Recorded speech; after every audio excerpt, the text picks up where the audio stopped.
So, Danny, I guess one of the field goal attempts, Jason's field goal attempts, it looked like Pittsburgh had a 5-on-4 to defend the field goal, and number 42 is coming in by Christian Wilkins, to his left. But I'm wondering, what is the timing of that? Like, how quickly, 2.5 seconds, does that kick need to be off, and how much time does that guy have before he gets to that point? Way, way, way faster than that. You're giving about twice as much time. Yeah, those kicks are around the league. Everybody's timing is between 1-1 and 1-3.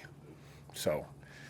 And the guy who's coming off the edge, how long does it take him to get to that? There's you could spend hours talking about the geometry of that, of his angle, how hard is he up the field, how flat he is, how good. You could talk about till you're blue in the face, but the idea is if that guy is not heavily contacted, he's got to be really wide, or you got to make sure you're accounted for.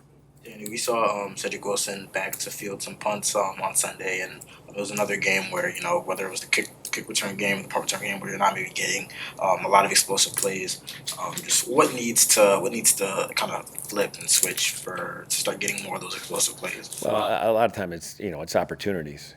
So there's so many parts that go into it of the field position, the down and distance, the call, what we're playing for.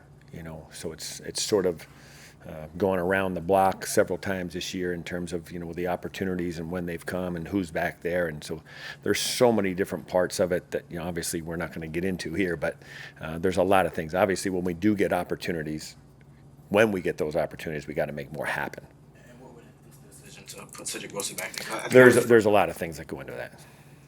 Yeah, just kind of piggybacking off that a bit, you guys currently you're last in average yards per punt return, furthest back, average starting field position. Mm-hmm. What's the split between that just being coincidental or situational versus something you guys can actually do differently?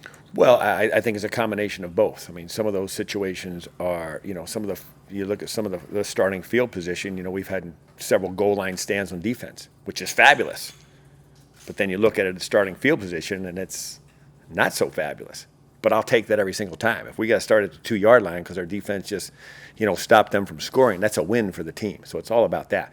The key, again, is when we do have opportunities, when those things come up, trying to make something out of it. And that's every single play. Danny, how would you evaluate the blocking on returns so far this season? Well, punt returns, kick returns. We haven't had that many opportunities. We talked about this a week ago. In the punt return game, and we haven't had many opportunities where the ball's been in play where we had an opportunity. So it's hard. We've been someone we have good blocking and we don't have an opportunity with the ball. Someone we've had bad blocking, and so it's a culmination. I think kickoff return we've had a couple more opportunities. And I think we've missed a couple opportunities with some blocks, but I also think we've had some decent opportunities where we've been able to be one-on-one, which is what you're trying to design it to do. Danny, when you elevate guys on Saturday, and Veron McKinley is like the prime example, do you look at his special teams contribution and can he contribute, or is that everybody's different? Some guys are brought up for offensive reasons, some guys brought up for defensive reasons, some guys brought up for special teams reasons. So it varies based on the individual. How much do you enjoy seeing your special teamers make plays in other aspects of the game, like Justin Bethel, Ben Fedgelum? Again, whatever it takes to win. If those guys have to play offense and defense for us to win games, go play offense and defense for us to win games. If we have to, we'll figure it out, but let's go win games.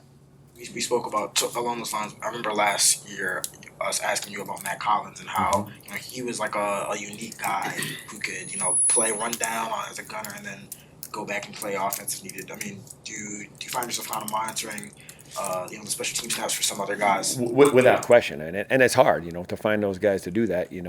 It's hard to play, high numbers on, a phase, offensively or defensively, and also in the kicking game. So those guys can do that. We have the utmost respect for those guys.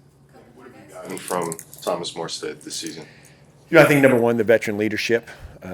He's a guy that's been there, done that, seen it all. Great communicator with myself and the players. So very happy that we were able to add Thomas, and very happy with the job he's done this year. Does this count as the final, or can I follow up? I appreciate it. I run into him pregame before, and like he's got this full soaking in sweat. Said he does a full body workout before every Yeah. game. Is that normal for a punter to do? Again, it's like every guy's different. Every guy's routine, whatever they have to do to get themselves prepared mentally, physically to perform at the highest level, that's something I let them do. And as long as it's not interfering with anything or setting them back, we really don't care what they do. As long as they're ready to prepare, they're prepared and ready to execute when we call them in the game.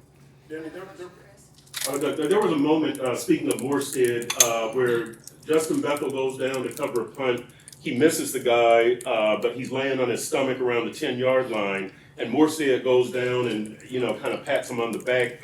When you see that kind of leadership and that kind of bonding, camaraderie, what does that mean to you, and what does that do for special teams as a unit? Well, number one, I think that's just the culture of the entire team. You look at it, whether it's offense, defense, kicking game, guys are holding each other accountable and, congratulating guys for big plays, encouraging them for the opposite. And when you have that and guys are playing for one another, as a whole team, it's going to pay dividends.